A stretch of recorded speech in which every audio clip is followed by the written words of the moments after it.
Good afternoon, and welcome to the Shield Therapeutics PLC Interim Results Investor Presentation. Throughout this recorded presentation, investors will be in listen-only mode.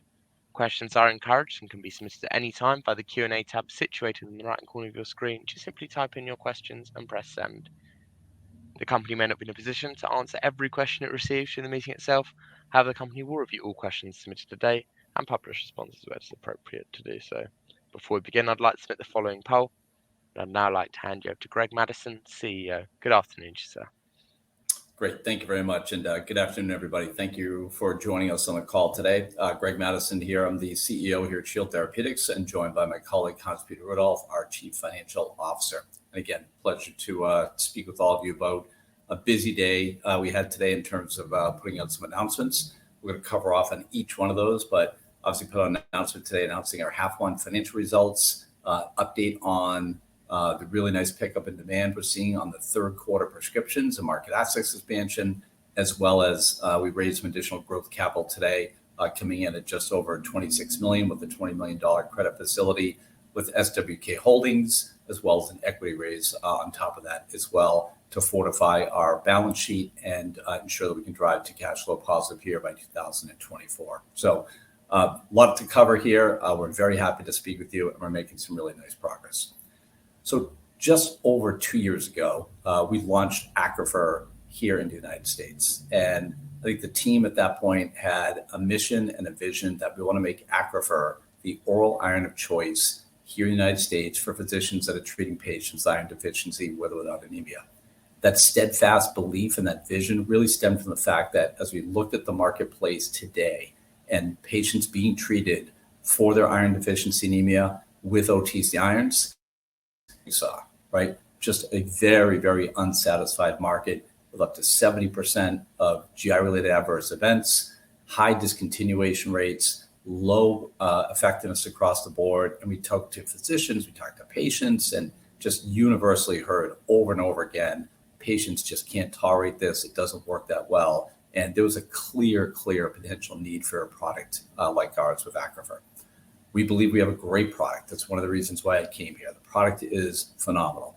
Phase 3 studies showed not only profound effectiveness at treating the iron deficiency anemia, getting patients back into normal range in their hemoglobin, but also the ability to maintain them there as well, but do it in a way that has unprecedented tolerability with less than 5% adverse reactions and less than 5% discontinuation rates. This is what keeps us steadfast in our mission to get this product out there, make it aware and available to as many patients as possible here in the U.S. as well as around the globe.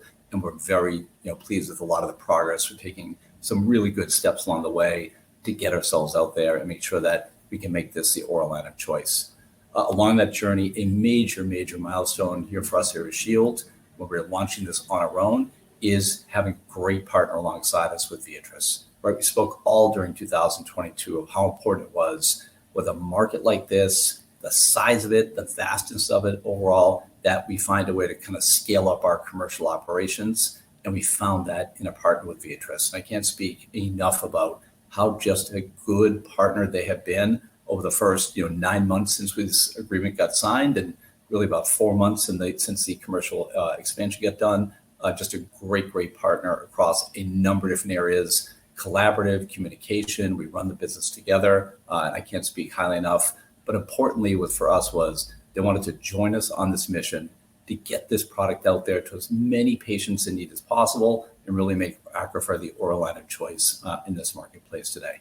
So we're going to talk a lot about the momentum that we're seeing build here. There's a lot of things that are going very well for us. Some things, like gross to net, they take time to mature, right? And we'll be improving that as we go into the fourth quarter and certainly in 2024, and we'll talk about what that looks like. Other things like prescriptions and things like that, we're maybe just a smidge off on some of our timing overall. However, our results suggest now, as we step back and look at this, 4 months post-expansion, our results clearly suggest that we can build a team that delivers, and our product responds to our team's efforts, and that the rebranding of this campaign has got the attention of healthcare professionals as well. So with that as a springboard, we've refined our RX guidance, to match the timing. We're redoubling our efforts to improve gross to net, but all against a backdrop of just outstanding market adoption. It is really clear that what we envisioned back in December of building up this commercial organization, adding more resources with a need that's out there in the marketplace and a really promotionally sensitive drug, we're really starting to see the results of those efforts come through. You can see some of the highlights here that we'll discuss. 50% increase in Accrufer prescriptions in the second quarter as compared to the first, an 80% projected increase here coming into the third quarter, so that demand is just accelerating. All of our key performance indicators from the physician perspective moving in a very good direction here. We had a nice market access expansion recently. We've jumped from 100 to 123 million covered lives, so that's moving in a good direction. And you see some of the milestones that we're projecting going forward here as well. So as part of our release today, I'm going to turn it over to Hans-Peter just to give you some of the financial highlights from the first half of 2023. Hans-Peter, please take it away. Yes, thank you, Greg, and good afternoon, everyone. The financial highlights for the first half of 2023, there's really three areas I'd like to cover here on this slide. First of all, revenues and other income. We reported $8.6 million for the first half of 2023, compared with 2.8 for the previous first half year. The two main components of that number are, number one, a 118% increase of net product revenue from our US Accrufer sales, which now amounts to $3.7 million, doubling the number that we had reported in the first half of 2022. And then secondly, other income of $4.3 million, which represents the remainder previously deferred portion of the $5 million upfront payment from Viatris, which we received back in December 2022. We'll report a loss of $12.6 million for the first half of 22. That's down from 15.1 in the comparative period in the previous year.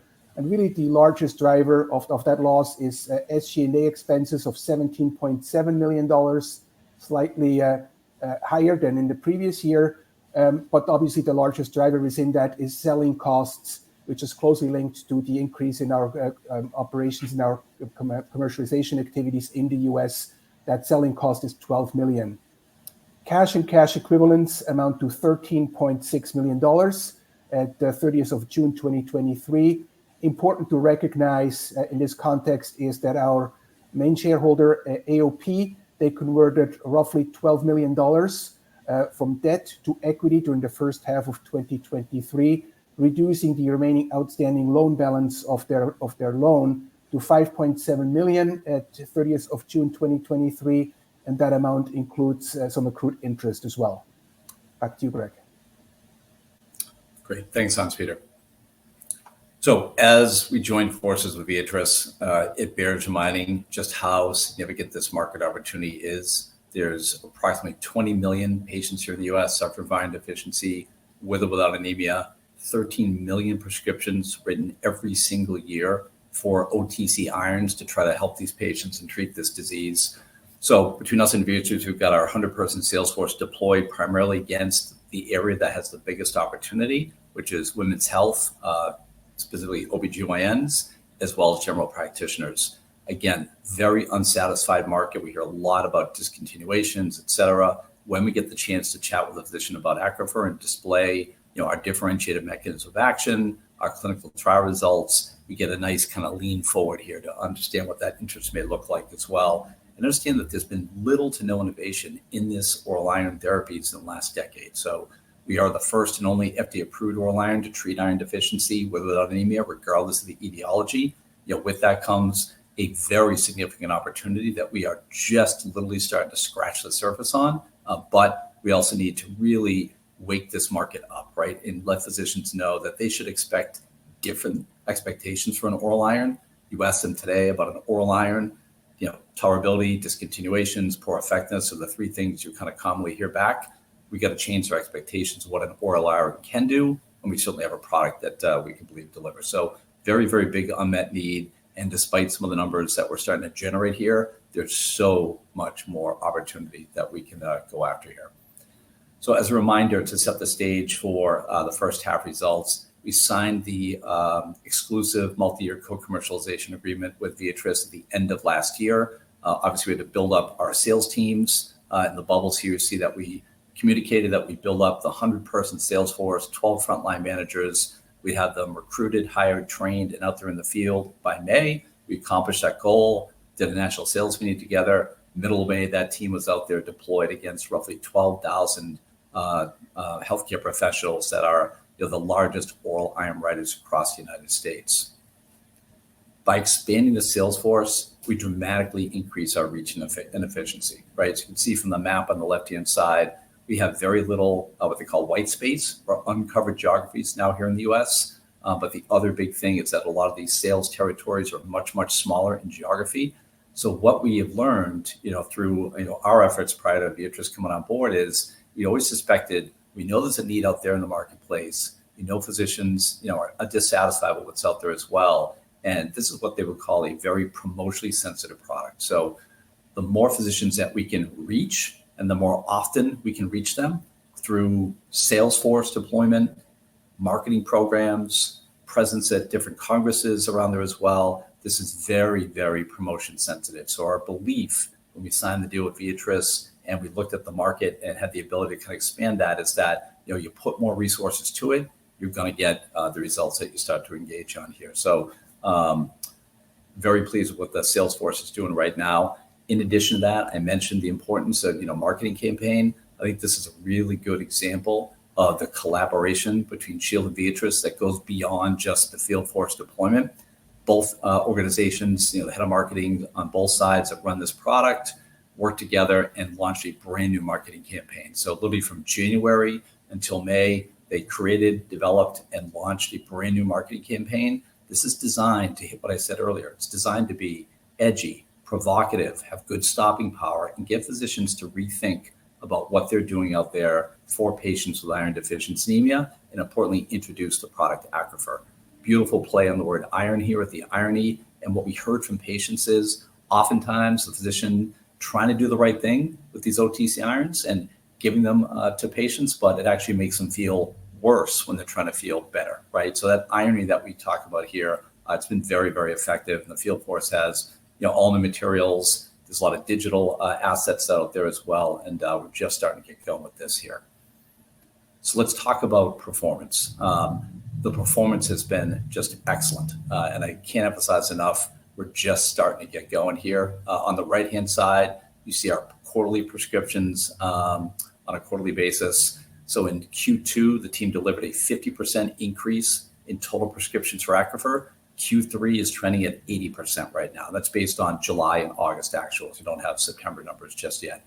We feel really good about where this direction of the business is going. We're going to do just under 30,000 prescriptions in the third quarter. That is more than the first 2 quarters combined this year. It gives an idea how fast this is starting to accelerate overall. So we're very, very pleased with the demand that's out there. It just reinforces to us what we started with. There's a big need out there. And as this field force, now is getting in front of more physicians, and there's still thousands of physicians who have not heard of the product Aquifer. The more they get aware of it, the more they understand what that can do, the more interest there is. And again, we're pleased with what we're seeing from an acceleration of these prescriptions across the board. If we look across at all of our key performance indicators from the field launch in May, the 100 people getting out there through August, we have 4 months of data. That team is generating 26% month over month increase in prescriptions. That is just excellent, outstanding. I couldn't be more pleased. That's right on track to where we thought we might be post expansion overall. And the team is performing well. And we think there's still a lot of room to run. Bear in mind that the numbers we're thinking about for 2023, we're still at about 1% or just less than 1% of the total potential business out there. So much, much, much more opportunity out there as well. All of our KPIs, whether it be first-time writers, new prescriptions, repeat writers of the product overall from Q1 to Q2, all moving in a very, very positive direction. So again, we're very enthused by the early response we're seeing out there, and it just reinforces the amount of demand that's there as well. So as we step back, we are, call it 4 months into the full expansion. We've had May, June, July, and August. And I mentioned, how Beatrice and us are kind of running the business together. And again, I can't speak highly enough of them. We're really running this business as if it's one company, which is really, really challenging to do. These type of, co-commercialization, co-promotes, but we are doing it really well. That's what we wanted to do from the outset. And I think the teams are executing that really well. So we communicate with them, every single day, right? The field management teams are on the phone with each other every single week, talking about, what's working, what's not working, how do we improve this, what's that look like overall, sharing best practices across the board. And we work together to step back and say, okay, a couple months in, what's working, where areas we need to focus on, and that's where we land here, right? So I think there's a lot of things going well, areas that we need to focus on, we want to accelerate. So clearly we need to work on the gross to net, right? Our average net selling price right now is at $119 per prescription. That's relatively flat throughout this year. So everything else is kind of moving in the right direction. We got to put a little more time and attention to the gross to net. We're very confident on what we need to do to fix that, and we'll talk about that here in just a second. The other thing we're exploring is how do we accelerate more direct-to-patient type of strategies, right? So we're very focused right now on the healthcare professionals and driving that awareness. We always had an idea in our mind that direct-to-patient, in certain segments of our business, such as women's health, might make a lot of sense. Kind of had that in the back half of 24. We're thinking about, all right, how do we accelerate that with the demand increase we're seeing? How do we think about accelerating that as well? Then last, so not least, is just how do we systematically continue to work on market access, right? How do we build up our market access? I will say, as we get into the next couple of slides, market access, really the way that you successfully continue to expand your market access is directly linked to demand, right? So the higher the demand jumps up overall, the more physicians that are writing the product, the easier it is on our side to kind of work with the payers. They start paying attention to it, and we can have a good discussion on how we systematically improve our gross to net. We're already starting to see some results of that. So one of the nice wins we had recently was that there are two big segments of the business here in the U.S. There are commercial plans and PBMs, or pharmacy benefit managers, and then there are state-run Medicaid programs. So collectively, both those two drive a lot of the reimbursement here in the U.S. for our product, Aquifer. We've made some very good progress on a lot of the commercial plans and PBMs, and then we had a nice expansion recently on the Medicaid side here, where the state of New York and the state of California, the two biggest Medicaid programs here in the U.S. overall, have recently made Aquifer available for their patients. So whereas before, a physician may not have been successful if they wrote the product to get the patient on the medicine, they now have access to that as well. So our lives have jumped from, we're hovering around 100 million lives from last report to now we're up to 123 million lives. Great progress across the board. So demand's moving in a good direction, and you're going to continue to see as demand kind of increases, we'll see also increases on the market access side. So a really nice opportunity. Also a good, reason why we forecast continued growth here, right? It's like opportunities like this that all of a sudden open up, and we can take full advantage of those as well. So we want to improve our gross to net, right? That net selling price is one that we've looked at, like, all right, what do we need to do? How do we fix that? Bear in mind that our goal is to hit around $220, $240 per prescription in 2025, right? So, it's like, all right, sitting at 119, how do we get to 220, 240 in a couple of years? And this is a number of different ways that we can do this. This is a pretty well-established pathway here in the U.S. of different leverage you can pull on this stuff. As noted in my opening, oftentimes it does take gross to net a little bit more time to mature versus your demand. So we're right on track for what we need to be doing, and this is obviously taking up a lot of time and attention for us as well. So the biggest thing we need to do overall, and you see three things here, right? So one is we're going to modify our patient access program. We're going to build out a new field access team. And then obviously we talked about continue to expand that market access, and they all really do kind of connect together. But the real thing we need to focus on is just increasing the number of what they call prior authorization submissions from healthcare professionals into payers, right? So bear in mind, when we did our contracts with all of our payers here in the U.S., for the most part, patients to get access to Aquifer, they have to try and fail an over-the-counter iron, right? And that's exactly what we expected. We designed it that way. It's very common here in the U.S. that anytime you're competing against any type of generic category, OTCs, you're going to get prior authorizations as part of that overall. It's just a fact of life, and almost every single company deals with this. So this is not something new to Aquifer, nor is this a surprise. We always knew that this would be the case. And obviously the demand we're seeing, clearly the unmet need is out there. However, what we need to do is increase the number of prior authorizations. Why this is important in very simple terms: if we have a patient who is covered by insurance today and the physician writes a prescription of Aquifer, generally speaking, we net about $250 per in revenue for Shield per prescription, right? pretty much right where we want to be, right? That is perfect, right? That's what we want to see. However, if the patient is not covered by insurance, we do offer a cash pay option. It's important for us early in this launch that physicians don't have to think about writing the drug. We just want them to write the drug, and we'll work with them in the back end to get the patient on the medicine for the most affordable cost possible right now. So what the challenge is, what we need to address is the balance between those patients who are, kind of covered by insurance versus cash pay. It's too equal right now, right? It's too balanced right now. And clearly we need to kind of increase the percentage of patients that have reimbursement overall and decrease the number of patients that are cash pay. Your mind might immediately think to, well, it's a market access issue. It's actually not. It's a little bit even more simple than that. We just need to increase the amount of prior authorizations that go into payers right now. The way we designed our patient access program, it's a little bit too easy for physicians to decide not to submit a prior authorization for patients, and they can still get access to that $25 cash pay when we know a lot of those patients who are in that cash pay category likely have coverage and do have coverage, but the paperwork's not being submitted. So a simple way that we're going to fix that is through our patient access program, just making a subtle tweak where in order for a patient or a physician to access that preferred cash price of $25, they've got to submit a prior authorization, right? And that way it allows us, as both Shield and Viatris, to determine, does the patient have coverage? If they do, the benefit for the patient is it's a $0 copay.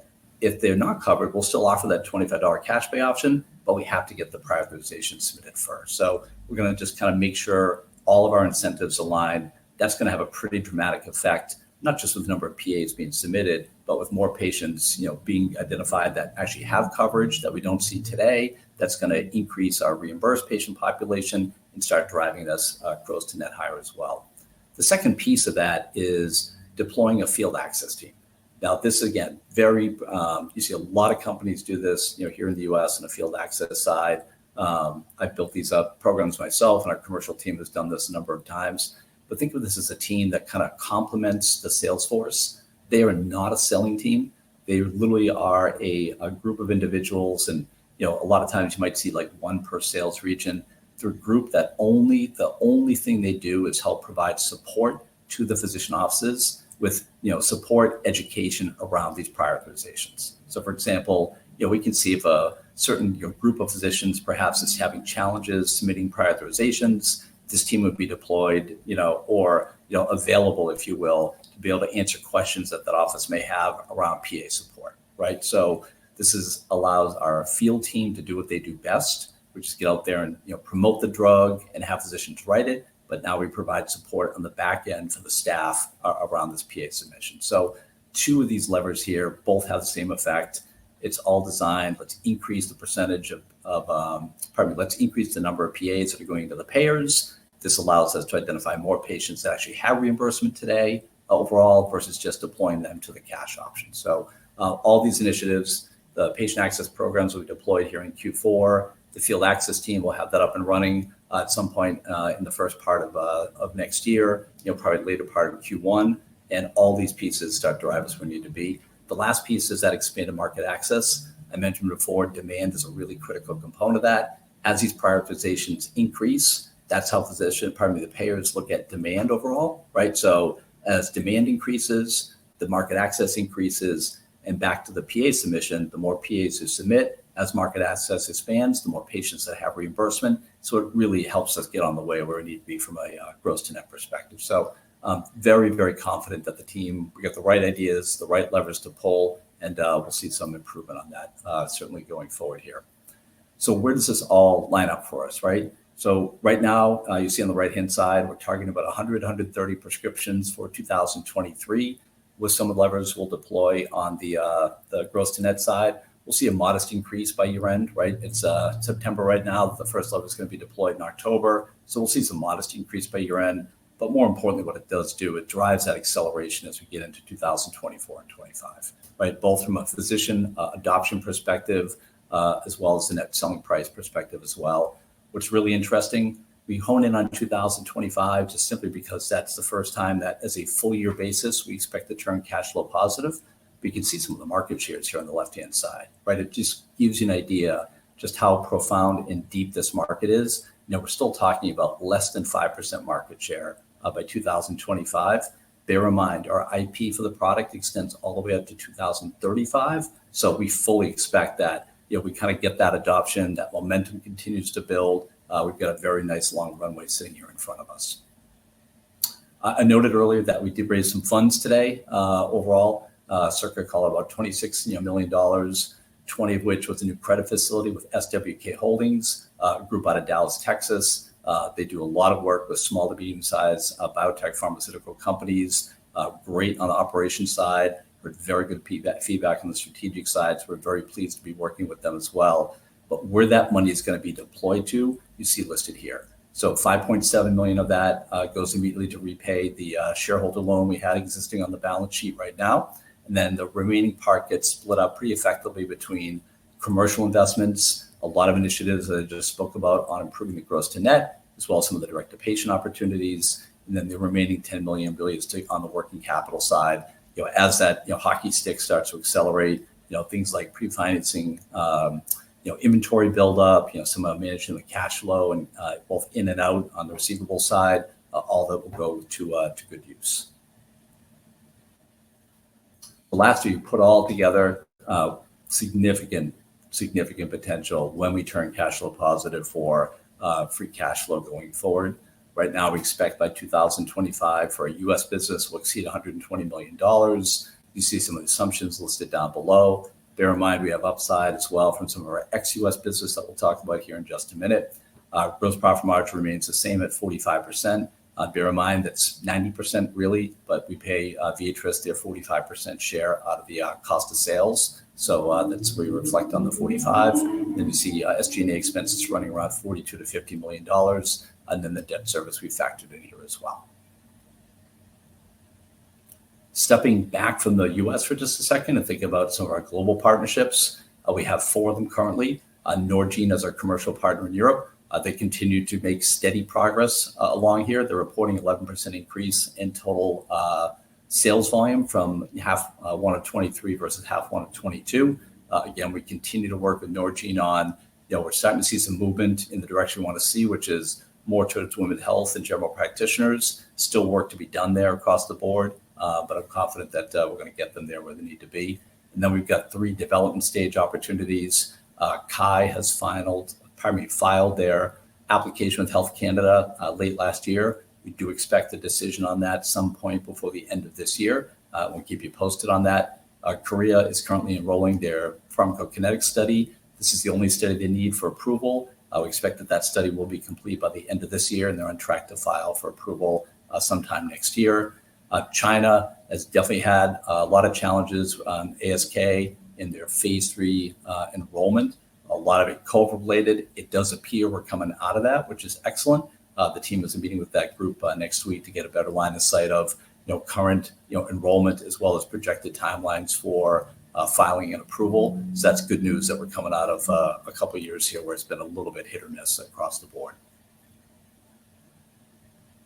So my last slide, and then we can kind of step back. I know there's a bunch of questions coming in. I haven't had a chance to glance at them all since I've been talking, but Hans-Peter is taking a look at those as well. So I always kind of step back and look at it. We signed the Viatris agreement in December. We're 9 months into it and really about 4 months into the business since the commercial expansion has been finalized in May. There's a lot of things moving in a really nice direction and areas that we obviously are going to focus on and get improved, and we expect to be able to do that. But we step back and we look at this iron market, what we suspected was out there around the need, the promotion sensitivity, and deploying more resources. It's absolutely starting to take off really, really nicely, right? We've got accelerating growth in prescriptions. Payer coverage is starting to increase for us as well. KPI is moving in a great direction here as well. As noted, that gross to net or net selling price clearly on our line of sights here. We're going to redouble our efforts there, and I think we have the right levers and plans in place, and we'll get that where it needs to be. All that leads us to being cash flow positive, probably flip at the very end of 2024, with full year 25 expected to be profitable, with revenues exceeding $120 million by 2025. And obviously, we raised some funds here to fortify the balance sheet, really put that money to good work, around a rapidly growing business with working capital needs and initiatives on improvement in gross to net. So again, we're off to we've made step back from 12 months ago, we made really significant progress. There's always more work to do. We got the right team in place internally here at Shield. We have a great partner in Viatris. We are uniform and unified in our approach to really drive and make acrophylate oral line of choice out there in the marketplace today. And we're on our way, right? More work to be done, but we are absolutely on our way. So let me pause there. Give me a few minutes. I know, Hans-Peter, you've been monitoring some of the questions here as well, and we'll try to get to as many of these as possible. But I doubt we'll get to all of them, but we'll try to answer as many as we possibly can. Thank you, everybody. Yeah, sure, Greg. I'll start off with a couple of finance-related questions to give you a breather here. First of all, there's been a number of questions related to the new loan facility, and I can kind of read this question right here, which is probably encompassing the questions around most of these related questions. Can you provide some details on the new loan facility and how the terms compare to the previous shareholder loan? Also, why did you decide to repay that shareholder loan? Well, when we determined that it would be ideal to get some additional flexibility and seek additional capital, we started to meet with a number of prospective lenders. During those discussions, we were quickly drawn to SWK Holdings. They offered us very reasonable terms, competitive terms, in fact, but also engaged in a very professional, understanding manner. They showed us that they were highly interested in working with us, and that was very refreshing. They did their due diligence on Shield, and was quite a bit of extensive due diligence, but we on the same term did our own due diligence on them. And we realized that they are really well known in the small and biotech industry, and that they had an excellent reputation. In fact, Greg and I talked to at least a couple of CFOs who had previously dealt with SWK, and they spoke very highly of dealing with them, not just in the negotiation process leading up to a facility, but even later on as a partner over the following years. So the loan that we negotiated with SWK Holding is a 5-year term loan for $20 million with an interest-only period of 8 quarters. Thereafter, the facility is amortizing at the rate of $1 million per quarter. That means at the end of the 5-year term, Shield will owe a balloon payment of $8 million to SWK. Interest is fixed at 9.25% above the SOFR rate, with a 5% floor, which is very comparable to the previous shareholder loan. Recall, we had a 9.1% rate above the SOFR rate. However, that shareholder loan was convertible, which is not the case here with SWK. The new loan facility with SWK carries both minimum liquidity and minimum revenue covenants. We obviously analyze those covenants very closely and feel comfortable to meet them during the duration of the loan. The repayment of the remaining balance of the AOP shareholder loan, which was also a question, was a precondition of the new loan facility so that we could offer the IP rights, which were tied to the AOP loan previously, as security to the new lender. So we obviously were forced to do that, but I think it's going to help to kind of clarify and clean up our balance sheet a little bit as well. Just as a reminder, of the original $20 million that were extended by AOP, all up except for $5.7 million were converted. And the remaining $5.7 million by default became a term loan, since all of the previously allotted shares were already used for conversion. So essentially, that was a term loan with a smaller balance. This allows us, with the repayment, to get an additional $14 million into the bank. There was also a second question, summarized that as follows. Do the estimated annual SG&A expenses of between $42 to $50 million for 2023 to 2025 per your guidance make sense, considering you were reporting SG&A costs of only $17.7 million for the first half of 2023? They actually do. You have to keep in mind that the first half of 2023 was very heavily impacted by a period of growing the business still. We started in January and into February with essentially a sales team of 15 people that we took over from the contracted sales force. We then gradually built up the commercial organization, and only by mid-May, we really reached full capacity. So what you see in terms of the first half operating costs is really not reflective of what we see going forward, where we're going to have a team of 50 sales reps on our payroll, along with 6 sales managers, and obviously the support staff and the commercial support team. So going forward, I think we're going to see a more stable cost basis, and we would estimate that to be somewhere in a range of $42 to $50 million. on an annual basis. Great. Thanks, Yeah, Peter.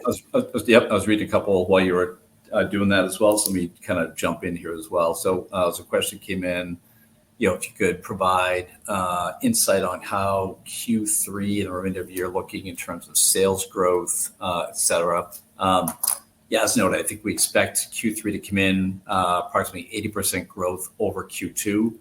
Bear in mind, we get about a month lag of data. So we've got actuals for July and August. So we have a pretty good line of sight to what that expects to be. So perhaps we can beat 80%, but I feel pretty good about that number right now. And we noted that since the Salesforce expansion from May through August, we've got 4 months of actual data now to help us understand how the business is progressing.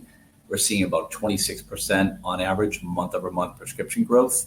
So we feel good about the trend that we're seeing there. That helps us, kind of project out what do we think will end out in 2023. As noted here, we're just barely scratching the surface in terms of the overall potential. So it's not like we're at risk of tapping out from the marketplace anytime soon. And as you get expanded market access, that also opens up other avenues for growth here as well. So we feel very good about the trends that the teams are working on right now. Clearly, there's a response to our reps getting out in front of doctors there as well. And they're doing a good job, but we always say, what can we do better? And that's how the teams are motivated as well. It's like, we're doing good, but let's strive to be excellent across the board. And we're making some good progress here for sure. And I think we can add also that the KPIs that we have reported, both in terms of refills, but also new writers, for us provides a very strong indicator that growth will continue here in the near future. Good point.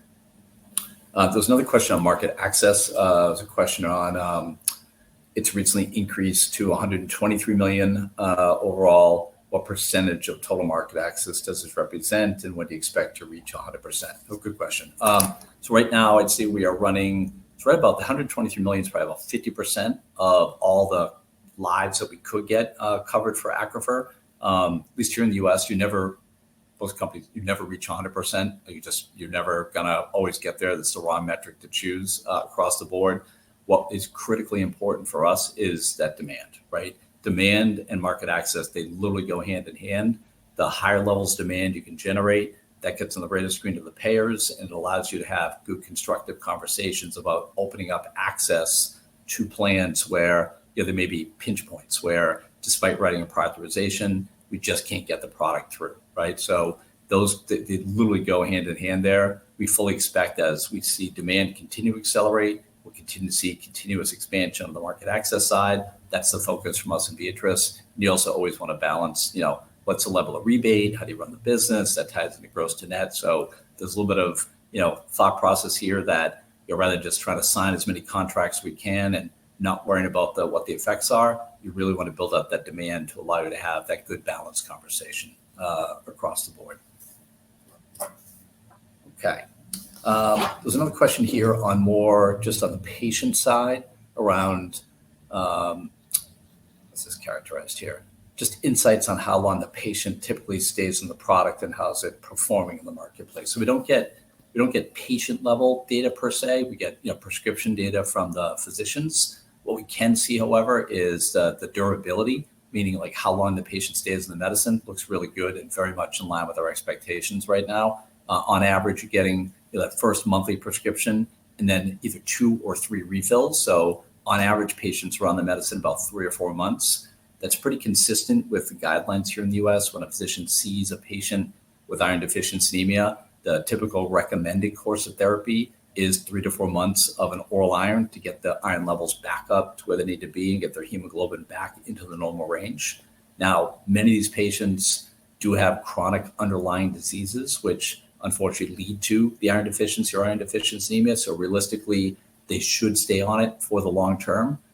Physicians here in the US, I think, have been a little hesitant on that, mostly because of their experience with OTC irons, where most of those patients don't even make it to 3 months, right? So we've got our models 3 or 4 months, right on track we need to be, but we do believe there's potential upside that is as physicians get more comfortable with the medicine, they see how well patients respond, that confidence to keep them on it for the long term and maintain patients in that normal range. That's exactly what we want to be able to get to. I could chime in here in between here with another question that came in. When you say you plan to reach 5% market share by 2025. How do you define this market and how big is it? Is it all targetable? Well, we did some market research prior to the launch, and we find out that there was about 13.4 million prescriptions written for these OTC irons per year in the US alone. And that's basically the basis of how we determine the market share. Is it all targetable? A big portion of that, obviously, not 100%. There's going to be some payers we can't reach. There's also going to be some cash payers that always going to be going with those OTC irons that will not be able to convert to us. But at the end of the day, that's the basis for the 5%, is the 13.4 million that we saw of actual prescriptions being written on an annual basis. Yeah, and the question I think of, is it targetable, really depends on what we're actually talking about, right? So our 100-person sales force, no way literally thousands and thousands of physicians out there that write products for treating iron and deficiency and iron deficiency anemia. So our 100-person sales force is targeting the top writers, right? They're 12, 13,000 physicians overall. There's a lot more physicians than that actually write iron prescriptions across. And that becomes the importance of not only just driving momentum with the sales force, and this is very much a, I said promotion sensitive, but momentum type of drug where the more people that get writing it, the more patients that see success, the more physicians that see success overall, you start expanding yourself out beyond just who the reps are calling on, right? Word starts to spread here. That's the importance of Congress presence. That's the importance of some of the medical affairs activities. That's the importance of the marketing programs to really drive that awareness on a broad level. So as this market builds and word starts getting out around this product, both from the healthcare professional side, and I mentioned the potential option we have of activating the patient side, that's where that thing really explodes, right? So, they are all addressable patients, meaning that for those patients who are on an OTC and can't tolerate it or can't get the effectiveness they need, Aquifer, our goal is to make it available to as many of those patients as possible. And as noted, we're just getting started here. That's, I think, what excites all of us around this vision about that as well. We're building a brand new market. It's not easy, right? There's a lot of hard work that goes into that. The teams are doing a really, really good job there. Obviously, you're going to encounter things along the way that all right, this is what we're going to fix, this is what we're going to address, this is going well, let's do that further. We're right on track on many of those things as well. I think we've acknowledged where we're doing well, what we need to get addressed here. And I'm very confident in the teams on both sides, honestly, to get this product where it needs to be. There's an interesting follow-up question here that actually ties into the previous question that you just answered. Are you seeing positive comments about Aquifer benefits from patient groups? So again, we don't get patient level data, and there's really not a patient group. It's not a easy hey, there's a big patient group of patients with iron deficiency anemia, probably because it cuts across so many different disease states. That being said, though, it does lead us to why we're so intrigued about this direct-to-patient opportunity, and particularly in certain segments overall that would make sense to drive awareness in that group of a product like Aquifer. There are so many patients there, again, that may be unaware a product like this, exists. So, how do we activate that patient group through, social media and doing things in the appropriate manner, but just to further drive that awareness. At that stage, then you can start to really monitor, any feedback you're getting from these groups overall. But I think it opens up a really nice growth opportunity that we really haven't touched at all just yet. Yeah, where we certainly see positive feedback is from the writers itself. Evidence largely also to the writers that write the product again in following periods thereafter. Yeah, great. It's a question here on the Viatris partnership. Do you see one company outperforming, quote unquote, the other? And so I spoke a little bit about it. The partnership is excellent. Again, we have full transparency. We share the same data source. So, we see exactly how they're performing. They see exactly how we're performing. So we have full transparency and full accountability with each other. And at this stage, I can't say, one is outdoing the other one. They're doing a really good job. And we watch that business literally each week, right? So there's not a big distinguishing factor between the teams that have maybe the S on the front of the jersey versus the V. Very much operating as almost one company as much as we can do that. But no, I think the teams are doing a good job. And like always, right, part of the field management team and their responsibility is, hey, we got a whole bunch of reps that came on board in April or May. They're still learning, right? They're still learning. They still get out in front of their physician. So our collective goal is we want commercial excellence across everything we do. That's the bar that we have. And we're always working to help with our representatives, managers, teams to kind of get them up to that high performance level. They're doing a good job, but there's, like every one of us can always do a better job at no matter what we're doing. And that's the same mantra we have here. All right, I think we got time for one. Just glance at the clock here. We got time for one more question.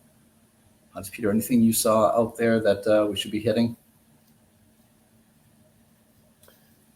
I did see a couple of questions about the pediatric study. I think important to recognize with that ongoing pediatric study, it's still ongoing, and we have not modeled that into our models in our revenue figures. So if we do achieve regulatory approval for the extension into young adolescents, for instance, that would be an additional upside to the product that we expect to materialize in a few years down the road. But we have not done any market research and can't really assess the impact of extending the label potentially here. It's something that's ongoing and something we'll be monitoring and obviously dive into a little bit deeper in the next year or so. Very good. Okay, I think with that, let's we can work to close it up there. We really appreciate all the questions and comments that came in here as well. Perfect. Greg, Hans-Peter, thank you for updating investors today. Could I please ask investors not to close the session, as you'll now be automatically redirected to provide your feedback in order that the management team can better understand your views and expectations. This will only take a few moments to complete, but I'm sure will be greatly valued by the company. On behalf of the management team of Shield Therapeutics PLC, we'd like to thank you for attending today's presentation, and good afternoon to you all.